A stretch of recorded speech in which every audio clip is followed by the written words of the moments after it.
Well, a very good afternoon, and thanks for clicking on to the Sunday edition of Vogan's European Outlook. Of course, it is the week of the Glasgow 2014 Commonwealth Games. A lot of anticipation and excitement over that. The big question is, what's the weather going to do for the upcoming week and the period really from the 23rd, which of course is this upcoming Wednesday, and the 3rd of August. That is when the games will be underway. It certainly looks as if it's going to be a glorious week when looking at the charts.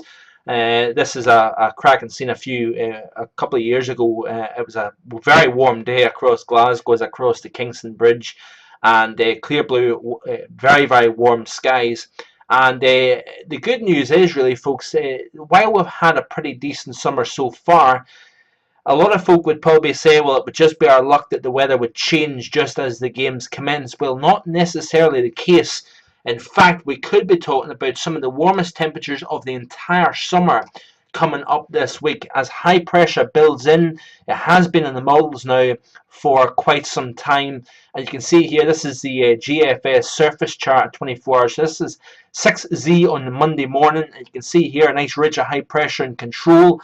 Low pressure, unsettled weather, both over the near continent. That unsettled weather over the near continent is, of course, a byproduct of the storminess that was seen over the course of the weekend and the past few days. Of course, we had that Spanish plume, low pressure west of Ireland, high pressure over Germany, funneling very warm moisture northwards. And of course, as you've got that very warm, low level air mass coming up from the south, the area of low pressure that was now starting to edge in towards Ireland, that cold air aloft broke the cap, forcing all that heat and humidity, all that energy up into the atmosphere, breaking through the cap because we increased the thermal dynamics of the atmosphere. So the thermal gradient or difference in temperature with height, known as the lapse rate, broke the cap that was created by that Spanish plume, and therefore we saw some of the most dramatic thunderstorms across the UK in many years. And it's really when you only get those big hot air masses coming up from the south that you can generate that type of energy within the electricity charged atmosphere. But this high pressure is going to build in, it's going to warm the atmosphere to pretty decent depth. Therefore, it's all about sinking air, not rising air. Over the course of the next day, really the next week, we're going to see some very warm temperatures building over the British Isles and Ireland. So a glorious week coming up. We're going to be talking about widespread temperatures in the 23 to 26 range. And yes, for Glasgow, at Celtic Park on Wednesday afternoon when the games commence here, we are talking about probably a high of around 26 Celsius. So yeah, I did mean it when I say we could be talking about some of the warmest temperatures of the entire week. But you can see here, this is the chart through 48 hours, and high pressure actually builds in place over the UK. So we're going to be talking about probably a 1028 high sitting right over the UK. The core of the ridge, you notice here, is over Scandinavia, and that's why I think that we could be talking about some exceptionally warm numbers. Some of the temperatures that was seen last July, of course, it was the best since 2006, may be rivaled. We may get into the high end of the 20s, even up across parts of Scotland this week, particularly so around the middle week period. So the games commence on the Wednesday, the 23rd of July. We could be talking about the peak heating.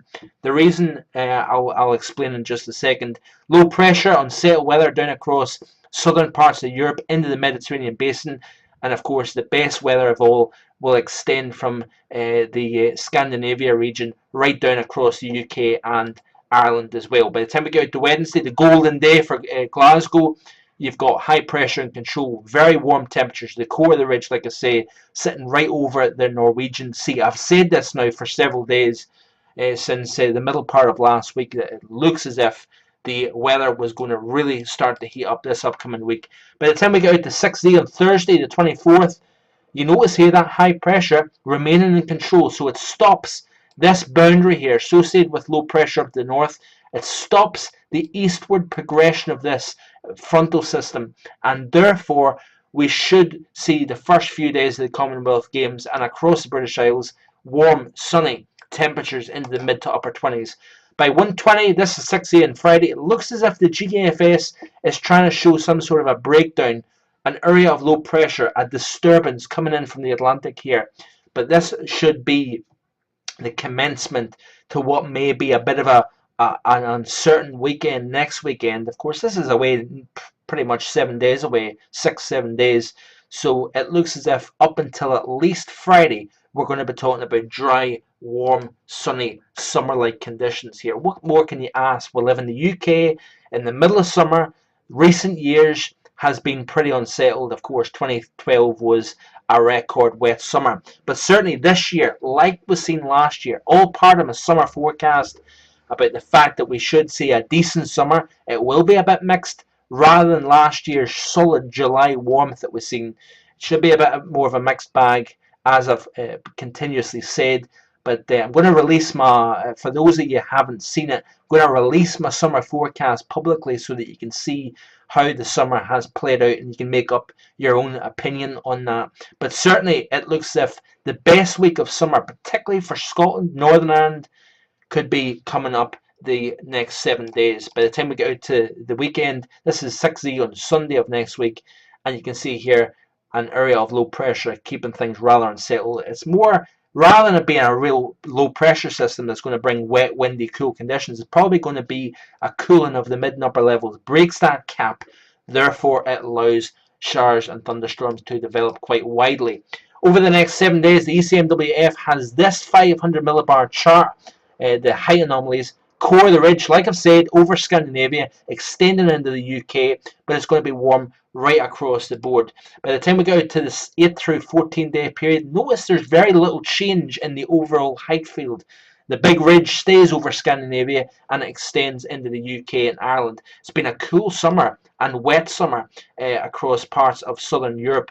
Been very unsettled. The CFSV2, if you've been following, always suggested that the wettest conditions this year compared to normal would be down across the Mediterranean, the warmest, driest up across the north, and that has certainly been the case. By the time we go to the 9 through 16 day period, again, little change. High pressure still staying over Scandinavia, and the CFSV2 over the next couple of weeks looks as if it's going to have the ridge of high pressure sitting over Western Europe and of course Ireland as well. Hope you enjoy the rest of your Sunday. Please check out the write-up as well, and also take a look at some of the stuff on the website. If you haven't already subscribed, of course I'm now starting to talk about the winter 2014-15 and lots of other things as well. Hope you have a great week ahead. Bye for now.